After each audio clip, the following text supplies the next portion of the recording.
FM news देख रहे हैं आप। मैं हूं आपके साथ Neha Walia. Mid day news में आप सभी का स्वागत है। सुप्रीम कोर्ट ने सभी राज्य सरकार और केंद्र शासित प्रदेशों को निर्देश दिया है कि कोविड से जान गंवाने वालों के परिजनों को अनुग्रह राशि देने के मामले में किसी को तकनीकी आधार पर इंकार ना करें। कोर्ट ने राज्यों को कड़ी फटकार लगाकर कहा कि आप तकनीकी आधार पर क्लेम रिजेक्ट नहीं कर सकते। अगर कोई तकनीकी गड़बड़ी पाई जाती है तो संबंधित राज्यों को उनकी त्रुटि ठीक करने का मौका देना चाहिए। इसके साथ ही जस्टिस एमआर शाह और बीवी नागरिकता की पीठ ने राज्यों को कहा कि इससे आप कोई चैरिटी नहीं कर रहे, ये आपका फर्ज है और आपको दावा प्राप्त होने के 10 दिन के अंदर मुआवजे का भुगतान कर देना चाहिए। सुप्रीम कोर्ट की बेंच ने मामले में राज्य सरकारों और केंद्र शासित प्रदेशों को निर्देश दिया कि वो राज्य के विधिक सेवा प्राधिकरण के सदस्य सचिव के साथ समन्वय करने के लिए एक नोडल अधिकारी नियुक्त करें ताकि पीड़ित परिवारों को अनुग्रह राशि का भुगतान किया जा सके। बताते चले कि शीर्ष अदालत ने राज्य सरकारों को शुक्रवार से 1 हफ्ते के अंदर संबंधित राज्य विधिक सेवा प्राधिकरण के पास नाम, पता और मृत्यु प्रमाण पत्र के साथ साथ अनाथों के संबंध में पूर्ण विवरण उपलब्ध कराने का आदेश भी दिया। कोर्ट ने कहा कि इसमें विफल रहने पर मामलों को गंभीरता से लिया जाएगा।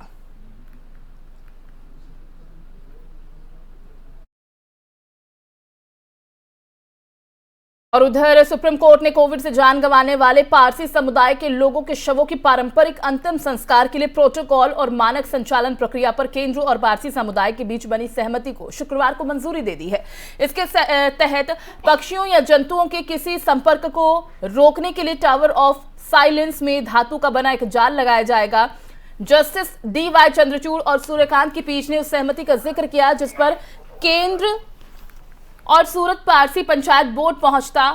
इसके साथ ही पीठ ने गुजरात उच्च न्यायालय के आदेश के खिलाफ एक अपील का निस्तारण भी किया है। और इससे पहले की सुनवाई में सुप्रीम कोर्ट ने कहा था कि जन स्वास्थ्य प्रोटोकॉल सुनिश्चित करते हुए अंतिम संस्कार के SOP में बदलाव करने पर फिर से विचार करने के लिए याचिकाकर्ताओं और पारसी धर्म के गणमान्य लोगों के साथ विचार विमर्श किया जाए ताकि धार्मिक भावनाएं भी आहत ना हो और सार्वजनिक स्वास्थ्य पर भी असर ना पड़े। बता दें कि कोरोना महामारी के दौर में सरकार ने पारसी धर्म में किए जाने वाले अंतिम संस्कार की विधि पर आपत्ति जताई और सुप्रीम कोर्ट में हल्फनामा दायर कर दिया था।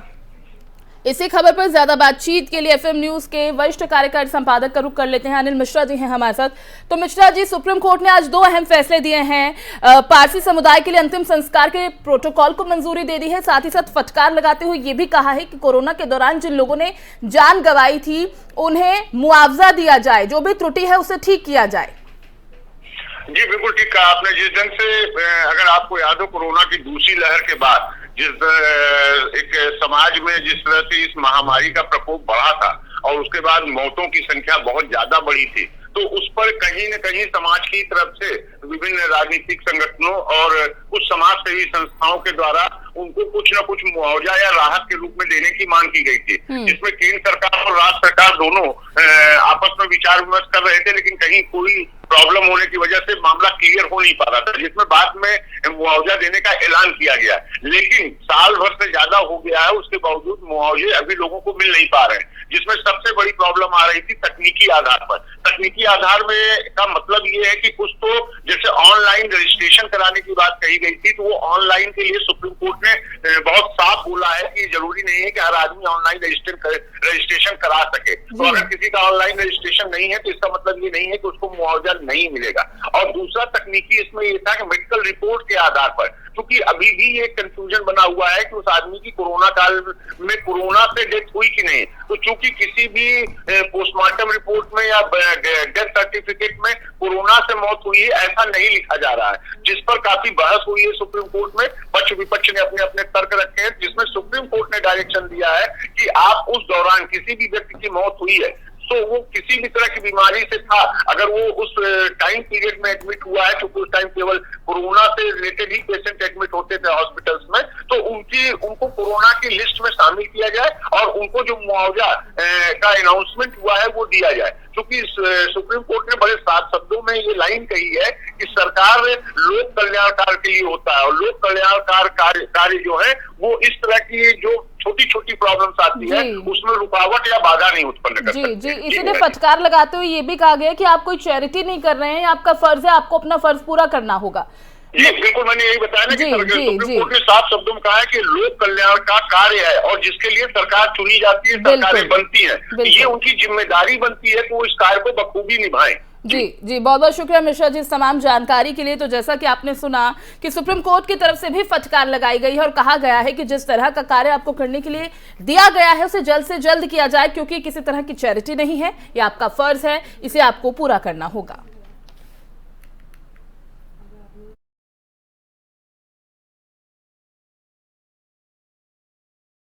आगे श्रीनगर शहर के जकूरा इलाके में शनिवार सुबह सुरक्षा बलों और आतंकवादियों की मुठभेड़ हुई, जिसमें 2 आतंकियों का सफाया कर दिया गया।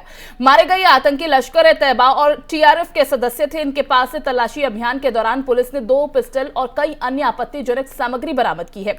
मारे गए आतंकियों में से एक की पहचान इखलाक हाजिम के तौर पर हुई। वो अनंतनाग के हसनपोरा में एचसी अली मोहम्मद का हालिया हत्या में वो शामिल था। जम्मू कश्मीर में आतंकियों के खिलाफ चल रहा अभियान अब तेजी से जारी है ताकि घाटी में शांति व्यवस्था बनी रह सके। इसी पर ज्यादा बातचीत के लिए एक्स डीजीपी जम्मू कश्मीर से एसपी वैद्य साहब हैं हमारे साथ। सर, बहुत बहुत स्वागत आपका एफएम न्यूज में। जी नमस्कार सर, आज जो मुठभेड़ हुई है इसमें 2 आतंकियों का सफाया कर दिया गया है, यानी कि ये मान लिया जाए कि अब आतंकियों के खिलाफ ये जो ऑपरेशन चल रहा है तेजी से, इसमें घाटी में शांति व्यवस्था बनाए रखने की जो कोशिशें हैं वो रंग लाती अब नजर आ रही हैं। हाँ बिल्कुल आ रही हैं और सिक्योरिटी फोर्सेस का इस वक्त अपर हैंड है और जो टेररिस्ट का नंबर है इन्हीं ऑपरेशंस की वजह से इस वक्त 200 से भी कम घट गया है। और जो ऑपरेशन ऑल आउट पिछले कई सालों से 4-5 सालों से चल रहा है उसका ही ये नतीजा है कि आज कश्मीर घाटी में हालात बेहतर होते दिख रहे हैं। लोग बिना खौफ के, बिना डर के अपना जीवन गुजार रहे हैं और ये बड़ी जो लोगों से इंफॉर्मेशन जम्मू कश्मीर पुलिस को आती है और मिलकर जम्मू कश्मीर पुलिस आर्मी और सीआरपीएफ के साथ मिल इनके खिलाफ जो अभियान चलाया है बहुत कामयाबी से आगे बढ़ रहा है और बहुत जल्दी आप एक शांति का माहौल देखेंगे जम्मू कश्मीर। जी जी, हमने हाल ही में गृह राज्य मंत्री नित्यानंद राय उनको भी सुना था राज्यसभा में, वो कहते नजर आए थे कि जम्मू कश्मीर में अनुच्छेद 370 को निरस्त करने के बाद से अब तक 439 आतंकवादी ढेर किए जा चुके हैं। बिल्कुल उन्होंने मंत्री जी ने बिल्कुल सही कहा और ये रिलेंटलेस बार जो इंडिया की सिक्योरिटी ग्रिड ने लॉन्च किया है, पाकिस्तान का जो यहाँ क्रॉस बॉर्डर टेररिज्म जो इन्होंने यहाँ चलाया है उसको खत्म करने, नमस्त करने के लिए ये बहुत जरूरी था। और खासकर सबसे इम्पोर्टेंट है जो ओवरग्राउंड वर्कर होता है जो इनको ले जाने में मदद करता है, हथियार लाने में मदद करता है, सिक्योरिटी फोर्सेस की मूवमेंट बताता है और बाकी कमजोरियां बताता है, पनाह देता है। उनके खिलाफ जो अभियान चल रहा है उसी से ये नतीजे अच्छे मिल रहे हैं। और वहाँ के जो जम्मू कश्मीर यूनियन टेरिटरी के जो लेफ्टिनेंट गवर्नर मनोज सिन्हा साहब हैं उन्होंने कई बार कहा है कि ये जो इकोसिस्टम है टेररिज्म को जो बढ़ावा देता है उसको मैं कुछ ही 1-2 सालों में खत्म करना चाहूंगा और ये जो कोशिशें हो रही हैं बहुत अच्छी। जी जी जी, वैद साहब बहुत शुक्रिया आपका जुड़ने के लिए। तो जम्मू कश्मीर में ऑपरेशन ऑल आउट जैसे कि वैद साहब भी बता रहे थे कि पिछले 4 से 5 साल से जो चल रहा है उसी के मद्देनजर कोशिश है कि आतंकी जो अपने नापाक हरकतों से बार बार इस तरह की घटनाओं को अंजाम देने की कोशिश करते हैं वो अपनी इन नापाक हरकतों को अंजाम देने की ये कोशिशों में सफल बिल्कुल ना हो पाए और उसी की जुगत लगातार जारी है। वही अनुच्छेद 370 के निरस्त होने के बाद जम्मू कश्मीर के चुनावी निर्वाचन क्षेत्र को फिर से तैयार करने के लिए भारत सरकार द्वारा गठित परिसीमन आयोग ने केंद्र शासित प्रदेश के 5 संसद सदस्यों के साथ अपनी दूसरी रिपोर्ट साझा की है। जम्मू कश्मीर के 90 विधानसभा क्षेत्रों की सीमाओं के परिभाषित उन्हें करने वाली रिपोर्ट को शुक्रवार शाम 7 बजे सांसदों के साथ साझा किया गया। अधिकारियों ने कहा कि रिपोर्ट जम्मू कश्मीर के सभी सांसदों को भेज दी गई है। यह भी कहा कि परिसीमन की पूरी प्रक्रिया अगले 1 महीने में पूरी होने की संभावना है। सूत्रों के मुताबिक परिसीमन आयोग ने सांसदों से रिपोर्ट पर अपनी आपत्तियां जताई हैं कि अगर कोई हो तो प्रस्तुत करने के लिए भी कहा। जम्मू कश्मीर के 5 सांसद इस आयोग के सदस्य हैं, जिनमें नेशनल कॉन्फ्रेंस के 3 और बीजेपी के 2 सांसद हैं। अधिकारियों ने आगे कहा कि आपत्ति दर्ज करने के बाद आयोग आम जनता से आपत्तियां और सुझाव मांगेगा और इन सुझावों पर विचार करने के लिए विभिन्न जगहों पर बैठक की जाएगी। बढ़ते आगे, महाराष्ट्र में शिवसेना नेता संजय राउत और बीजेपी नेता किरीट सोमैया का एक दूसरे पर आरोप प्रत्यारोप लगाने का सिलसिला थमने का नाम नहीं ले रहा। अब एक बार फिर बीजेपी नेता किरीट सोमैया ने संजय राउत और उनके परिवार पर गंभीर आरोप लगाए हैं। दरअसल किरीट सोमैया ने संजय राउत और उनके परिवार पर 100 करोड़ का जंबो कोविड केयर सेंटर घोटाले का आरोप लगाया। किरीट सोमैया ने आरोप लगाया है कि संजय राउत के करीबी सुजीत पाटकर ने फर्जी दस्तावेज के आधार पर काम हासिल किया। उन्होंने राउत पर आरोप लगाया, लाइफलाइन हॉस्पिटल मैनेजमेंट सर्विसेज नाम से पार्टनरशिप फर्म बनाने का दावा झूठा है। मुंबई के Dahisar Worli NSCI Mahalaxmi race course Mulund covid care centre काम मिलने का दावा उन्होंने किया। बता दें कि बीजेपी नेता किरीट सोमैया ने नेशनल डिजास्टर मैनेजमेंट अथॉरिटी से शिकायत की और साथ ही जांच की भी मांग की है। गौरतलब है कि इससे पहले भी किरीट सोमैया ने संजय राउत पर वाइन कंपनी में पार्टनरशिप का आरोप लगाया था। सोमैया ने कहा था कि वाइन बिजनेस में बड़ा निवेश होने के चलते ही संजय राउत मॉल्स और किराने की दुकानों में वाइन बिक्री के फैसले का समर्थन कर रहे हैं। हालांकि किरीट सोमैया के आरोपों का राउत ने भी जमकर जवाब दिया। कहा था कि किरीट सोमैया के बच्चे चने बेचते हैं क्या? अगर मेरा कोई वाइनरी व्यवसाय है तो उसे बीजेपी नेता अपने कब्जे में ले लें और चलाएं। मेरी बेटियां किसी कंपनी में डायरेक्टर हैं तो गलत है क्या? किसी बीजेपी नेता के बच्चे की तरह ड्रग्स व्यवसाय में नहीं है। प्रसिद्ध उद्योगपति मुकेश अंबानी के घर के बाहर रखी गई विस्फोट से भरी कार और उस कार के मालिक मनसुख हिरेन की हत्या के मामले में मुख्य आरोपी और बर्खास्त पुलिस अधिकारी सचिन वाजे ने प्रवर्तन निदेशालय के सामने पूछताछ में बड़ा खुलासा किया है। वाजे ने कहा है कि उसका निलंबन रद्द करने के लिए और उसकी पुनर्बहाली के लिए महाराष्ट्र के पूर्व गृह मंत्री अनिल देशमुख ने 2 करोड़ रुपए की मांग की थी। सचिन वाजे ने ईडी पूछताछ में बताया कि उसने 2 करोड़ देने में असमर्थता जताई थी और इसके बाद भी देशमुख ने निलंबन रद्द करने की अपील की एक अर्जी देने को कहा। देशमुख ने उसे कहा था कि शरद पवार समेत कुछ लोग नाराज हैं, वो उन्हें मनाने की कोशिश करेंगे। इसके बाद मुंबई के तत्कालीन पुलिस कमिश्नर परमबीर सिंह को सचिन वाजे का निलंबन रद्द करने का आदेश दिया गया। सचिन वाजे की मुंबई की CIU विभाग में नियुक्ति की गई और फिर उसे बड़े बड़े केस दिलवाए गए। यही बात परमबीर सिंह ने भी बुधवार को ईडी के सामने कबूल की है। साथ ही सचिन वाजे ने ईडी के सामने यह भी कबूल किया कि अनिल देशमुख ने उसे मुंबई के बार और रेस्तरां से 100 करोड़ की वसूली के काम में लगाया था। वाजे ने कहा कि उसने वसूली करके 4 करोड़ 70 लाख रुपए अनिल देशमुख को दिए थे और उसने ये पैसा दिसंबर 2020 से फरवरी 2021 के बीच देशमुख को उनके पीए कुंदन शिंदे के माध्यम से पहुंचाए। ईडी के सामने सचिन वाजे की ओर से 2 करोड़ मांगे जाने और 100 करोड़ की वसूली में लगाए जाने की ये 2 बातें कबूल किए जाने के बाद अनिल देशमुख की मुश्किलें बढ़ गई हैं।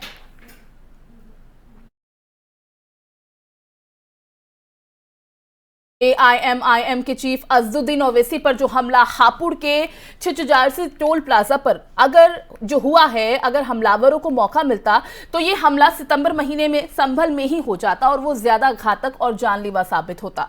पूछताछ के दौरान मुख्य आरोपी सचिन शर्मा और उसके साथी ने शुभम, जिसका नाम था, कई अहम खुलासे किए हैं। फिलहाल जेल भेजे जा चुके दोनों आरोपियों को पुलिस कस्टडी में रिमांड पर लेने की तैयारी में है। गुरुवार हापुड़ के छिचजारसी टोल पर अजदुद्दीन ओवैसी पर जिन 2 हथियारों से गोली चली वो मेरठ के किठौर थाना क्षेत्र के राधना गांव से ही खरीदे गए थे।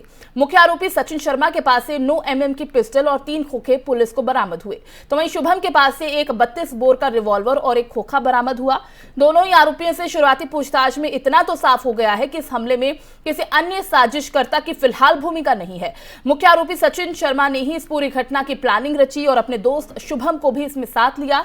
सचिन शर्मा ने 3 से 4 बार कोशिश भी की, कई बार ओवैसी की रैलियों में पहुंचा, भीड़ के बीच उनके पास भी पहुंचा, लेकिन मौका नहीं मिला। पूछताछ में सचिन शर्मा ने बताया कि सितंबर में संभल में हुई एक रैली के दौरान भी सचिन ओवैसी के पास पहुंच गया था, लेकिन इससे पहले कि वो पिस्टल निकालता उसे सेल्फी लेने वाली भीड़ ने वहां से धक्का देकर पीछे कर दिया।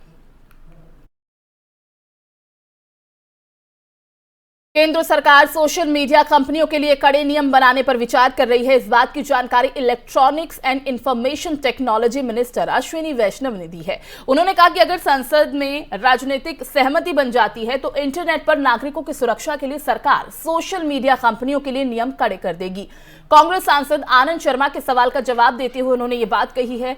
आनंद शर्मा ने पूछा था कि सोशल मीडिया के दुरुपयोग को रोकने के लिए क्या किया जा रहा है। वैष्णव ने कहा कि कड़े नियमों की वजह से नागरिकों की सुरक्षा सुनिश्चित होगी। कहा कि सरकार संवैधानिक दायरे में रहकर काम कर रही है। इसमें राज्य और केंद्र के कामों को भी बताया गया। रिपोर्ट्स के आधार पर लॉ इन्फोर्समेंट एजेंसी अपना काम करती हैं और इसके अलावा सेंट्रल पोर्टल भी हैं जहां पर शिकायत दर्ज करवाई जा सकती है। राज्यसभा से बीजेपी सांसद सुशील मोदी द्वारा बुलीबाई और सुली डील्स ऐप मामलों पर एक सवाल के जवाब में आईटी मंत्री अश्विनी वैष्णव कहते हैं, महिलाओं की गरिमा की रक्षा करना हमारे लिए एक मौलिक निर्माण है। हम इस मुद्दे पर समझौता नहीं कर सकते।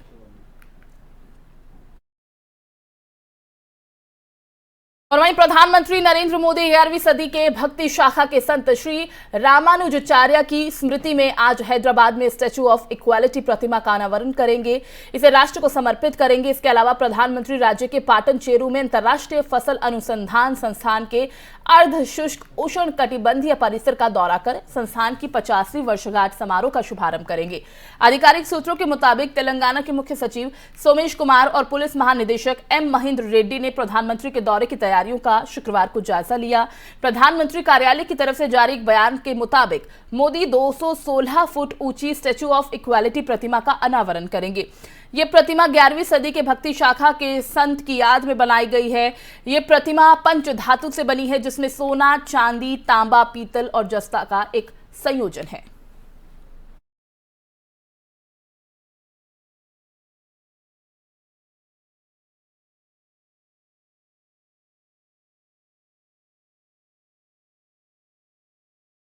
सुभाष चंद्र बोस का 28 फीट लंबा 3D हेलोग्राम बुधवार को नदारद दिखा। इसे लेकर टीएमसी नेताओं ने धरना प्रदर्शन दिया। टीएमसी नेताओं ने हाथ में प्ले कार्ड लेकर अपना विरोध भी दर्ज कराया और कहा कि नेताजी को ब्लैकआउट ना करें। पिछले कुछ दिनों से राष्ट्रीय राजधानी में तेज हवा चलने के कारण होलोग्राम प्रक्षेपण को बंद किया गया है। सरकारी अधिकारियों ने इन्हीं कारणों से पिछली बार 28 से 29 जनवरी को भी प्रक्षेपण बंद कर दिया था। तेज हवा से कथित तौर पर इंडिया गेट पर होलोग्राम पेश करने वाला उपकरण नीचे गिर गया था, जिसे बाद में ठीक कर दिया गया था। अगले दिन हवा की तेज गति के कारण स्टैंड एक बार फिर से गिर गया। इंडिया गेट पर नेताजी सुभाष चंद्र बोस की प्रतिमा होलोग्राम के गायब होने पर ऑल इंडिया तृणमूल कांग्रेस यानी टीएमसी के धरना प्रदर्शन में टीएमसी सांसद सौगात रॉय भी शामिल रहे। नेताओं ने हाथ में प्ले कार्ड लेकर अपना विरोध दर्ज कराया और पूछा कि नेताजी को अंधेरे में क्यों रखा गया है।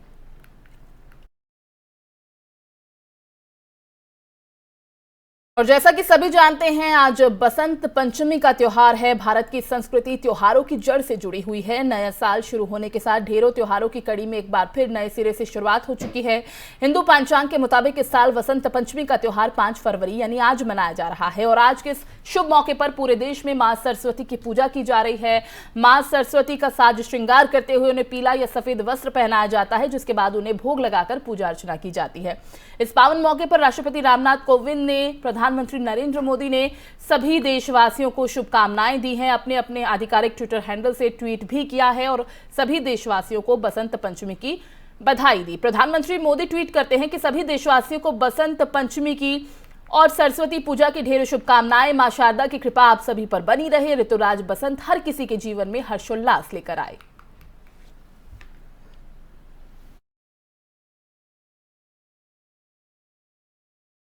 और महाराष्ट्र के पूर्व मुख्यमंत्री देवेंद्र फडणवीस की पत्नी अमृता फडणवीस ने एक अजीब दावा किया है। अमृता फडणवीस ने दावा किया कि मुंबई में 3% तलाक ट्रैफिक जैम के कारण होते हैं। आइए आपको सुनवाते हैं। मला दिसतं की किती इथे ट्रॅफिक जॅम होतो। मला दिसतं की खड्ड्यांनी आम्हाला किती त्रास होतो, कारण मी रोज सामान्य स्त्री सारखी बाहेर निघते। तर कोणत्याही स्त्रीने असा विचार नको करायला की जसे लोक बोलतात, या स्त्रिया बोलतात की मानसिक संतुलन गेलंय। नाही, असं काही नाही आहे। आज तुम्हाला माहित आहे मुंबई ट्रॅफिक जॅममुळे किती % डिवोर्स होतात? 3% डिवोर्स, कारण आपण आपल्या फॅमिलीला वेळ नाही देऊ शकत। तर तुम्ही हे सगळं बंद करायला बोलणार नाही तर काय कराल?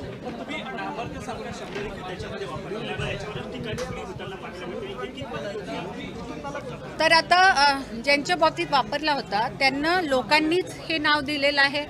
नॉटी असो किंवा एवढ्यात एका खूप चांगल्या नेत्या आहेत त्यांनी सुद्धा तो शब्द वापरला, काही त्यांनी रॉंग पोस्ट केलं म्हणून तेच मी उचलून तिथे टाकलं. आणि त्याचा मीनिंग हा नसतो की तो लिटरली घ्यावा. त्याचा मीनिंग असतो की तुम्ही पुढे जाऊन स्ट्रेट वार नाही करत, मागणं ही सगळी कामं करता, म्हणून तो शब्द यूज. बढ़ते आगे, बीते कुछ समय से पूरा देश कोरोना की मार झेलने को मजबूर है। कोरोना से हर और हालात बेहद खराब बने हुए थे, लेकिन अब कोरोना से जंग में खुशखबरी कह सकते हैं कि सामने आई है, क्योंकि मामले कम होते नजर आ रहे हैं। देश में कोरोना से हालात ठीक होते नजर आ रहे हैं। नए मामलों में एक बार फिर कमी देखने को मिली। बता दें कि बीते 24 घंटे में कोरोना के 1,27,952 नए मामले सामने आए। शुक्रवार को कोरोना के 1,49,394 मामले सामने आए थे। केंद्रीय स्वास्थ्य मंत्रालय से मिली जानकारी के मुताबिक भारत में पिछले 24 घंटे में 2,30,814 कोरोना के मरीज ठीक हुए हैं। 1,059 लोगों की मौत भी इस दौरान हुई है, यानी कि धीरे धीरे देश कोरोना को मात दे रहा है। बात अगर पंजाब की करें तो पंजाब में बीते 24 घंटों में कोरोना के 1,379 मामले सामने आए हैं। 25 लोगों की मौत का आंकड़ा भी सामने आया है। राज्य में शुरुआत से अब तक कुल 17,392 लोगों ने जान गंवा दी। सक्रिय मामलों की संख्या 14,321 है। मिजोरम में बीते 24 घंटों में कोरोना के 1,777 नए मामले सामने आए हैं। 3 लोगों की मौत हो गई है। दरअसल Indian council of medical research यानी ICMR मुख्य महामारी विशेषज्ञ डॉक्टर समिरन पांडा ने कहा कि मार्च के पहले सप्ताह से तीसरी लहर का असर कम होने लगेगा। उन्होंने कहा कि महाराष्ट्र, दिल्ली और बंगाल में सबसे तेजी से मामले घटेंगे। आगे कहते हैं कि इन तीनों राज्यों में मार्च के आखिर तक आते आते मामले कम होने लगेंगे। ICMR के विशेषज्ञ के मुताबिक पूरे देश में एक साथ मामले कम नहीं हो सकते। उत्तर पूर्वी भारत में आज भी बारिश जारी रहने की संभावना है। मौसम विभाग के मुताबिक हिमाचल प्रदेश में मौसम की दोहरी मार झेलने को लोग मजबूर हैं। हिमाचल में शीतलहर बढ़ने से शुक्रवार को ऊंचाई वाले और मध्यम ऊंचाई वाले इलाकों में बर्फबारी हुई, जबकि निचली पहाड़ियों और मैदानी इलाकों में बारिश रिकॉर्ड की गई है। मौसम विभाग के मुताबिक शुक्रवार को जानकारी दी गई कि अगले 2 दिनों के दौरान उत्तराखंड, पंजाब, हरियाणा, चंडीगढ़, दिल्ली और पश्चिमी उत्तर प्रदेश के कुछ हिस्सों में कड़ाके की ठंड पड़ सकती है। मीडिया न्यूज में फिलहाल बस इतना ही। देखते रहिए FM न्यूज। दीजिए इजाजत। नमस्कार।